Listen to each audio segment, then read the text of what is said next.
Bismillahirrahmanirrahim. Assalamualaikum warahmatullahi wabarakatuh. Pertama-tama perkenalkan, nama saya Devi Febrian, panggilan saya Febri. Saya mahasiswa dari Universitas Teknologi Digital Bandung. Pada kesempatan kali ini saya akan coba menyampaikan tentang pendidikan agama Islam mengenai Ma'rifatul Quran atau mengenal Al-Quran sebagai kalamullah. Sebelum saya masuk dalam pokok tentang kalamullah atau Ma'rifatul Quran, maka ada satu metode yang digunakan untuk memudahkan kita di dalam mengamalkan ajaran-ajaran Al-Quranul Karim dan Al-Hadis, yakni dengan metode tafakur. Apa itu tafakur? Tafakur itu adalah salah satu kegiatan bagaimana akal kita berpikir atau membayangkan dan kalbu kita merasakan atau menghayati. Sebagaimana contoh, bagaimana Allah menciptakan gunung-gunung sebagai pasak. Bisa kita bayangkan kalau seandainya tidak ada gunung-gunung, apa yang akan terjadi? Menurut para ilmuwan, gunung berfungsi sebagai pasak sebagaimana yang disampaikan di dalam Al-Quranul Karim. Kalau seandainya tidak ada gunung, maka akan terjadi gempa bumi. Dan juga gunung juga sebagai sumber daripada air, di mana air menyimpan cadangan airnya di dalam gunung itu sendiri. Dan gunung sendiri juga memiliki banyak sekali manfaat-manfaat lainnya. Nah, itu adalah salah satu contoh bagaimana kegiatan kita bertafakur. Namun tujuan daripada bertafakur adalah bagaimana meningkatkan kesadaran kita atau bagaimana kita membangun kesadaran akan adanya Allah Subhanahu wa taala, atau agar kita mengakui bahwa segala sesuatunya ini diciptakan oleh kekuasaan Allah Subhanahu wa taala. Bertafakur bukan menjadikan diri kita, bukan untuk menjadi kita pintar, tetapi untuk membangun kesadaran. Lalu rumusan daripada tafakur itu sendiri adalah bagaimana Al-Quran dijadikan pedoman atau pembimbing di dalam proses tafakur itu sendiri. Artinya apabila proses tafakur ini bertentangan dengan Al-Quranul Karim dan Al-Hadis, maka ini wajib untuk kita tolak atau sudah pasti ini adalah salah. Lalu masuk dalam pokok pembahasan bagaimana tentang Ma'rifatul Quran atau kalamullah. Kalamullah sendiri itu terdiri dari dua unsur kata, yakni kalam dan juga Allah. Kalam yaitu ada lafaz, dan jadi kalamullah memiliki pengertian adalah firman Allah dalam bentuk wahyu yang disampaikan kepada para nabinya dan juga para rasulnya melalui malaikat Jibril alaihi salam. Lalu bagaimana dengan sejarahnya Al-Quran itu sendiri atau sebagai kalamullah itu sendiri?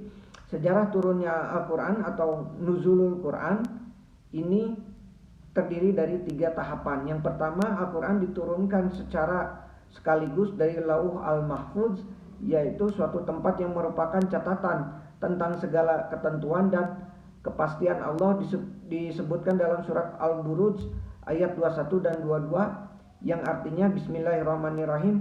Bahkan yang didustakan mereka ialah Al-Quran yang mulia yang tersimpan dalam Lauh Al-Mahfuz. Yang kedua, Al-Quran diturunkan dari Lauh Al-Mahfuz ke Bait Al-Ijah atau tempat yang berada di langit dunia, sebagaimana firman Allah dalam surat Al-Qadar ayat 1. Dan yang ketiga adalah Al-Quran diturunkan dari Bait Al-Izzah ke dalam hati Nabi Muhammad Rasulullah SAW, khususnya umumnya kepada semua para nabi. Hal ini diisyaratkan dalam Quran surat Asy-Syura ayat 193 dan 195, yang artinya Bismillahirrahmanirrahim, dia dibawa turun oleh Ar-Ruh Al-Amin atau Jibril ke dalam hatimu Muhammad agar kamu menjadi salah seorang di antara orang yang memberi peringatan dengan bahasa Arab yang jelas. Lalu apakah ada orang ataukah ada yang bisa mendandingi Al-Quran? Maka di dalam surat Quran surat Al-Isra ayat 88 dikatakan bahwa Bismillahirrahmanirrahim, katakanlah sesungguhnya jika manusia dan jin berkumpul untuk membuat yang serupa Al-Quran ini, niscaya mereka tidak akan membuat yang serupa dengannya, sekalipun sebagian mereka menjadi sebagian yang lain. Di sini menunjukkan bahwa Al-Quran adalah salah satu mukjizat yang diturunkan kepada baginda Nabi Muhammad Rasulullah SAW, dan tidak akan ada bisa yang menandinginya. Maka dari itu, mengimani dari Al-Quran itu sendiri adalah hal yang wajib bagi seorang muslim. Sebagaimana di dalam hadis riwayat At-Tabrani, barang siapa yang ingkar atau kufur terhadap satu ayat saja dari Al-Quran, maka sungguh-sungguh dia telah kafir. Lalu bagaimana pengumpulan Al-Quran itu sendiri? Pengumpulan Al-Quran pada masa baginda Nabi Muhammad Rasulullah SAW ini ditulis atau dilakukan dengan dua cara. Yang pertama adalah al-jam'u fis sudur. Rasulullah sangat menyukai wahyu dan senantiasa menunggu turunnya wahyu dengan rasa rindu, lalu menghafal dan memahaminya. Nabi Muhammad SAW adalah seorang hafiz Al-Quran yang pertama dan merupakan contoh yang paling baik bagi para sahabat dalam menghafalnya. Yang kedua adalah jam'u fis sutur. Selain dihafal, Rasulullah mengangkat para penulis wahyu Al-Quran dari sahabat-sahabat terkemuka seperti Ali, Muawiyah, Ubay bin Ka'ab, dan Zaid bin Sabit. Bila ayat turun, beliau memerintahkan mereka menurunkan dan menunjukkan tempat ayat tersebut dalam surah, sehingga penulisan pada lembar itu membantu penghafalan di dalam hati. Proses dari Al-Quran pada masa Nabi Muhammad SAW sangat sederhana.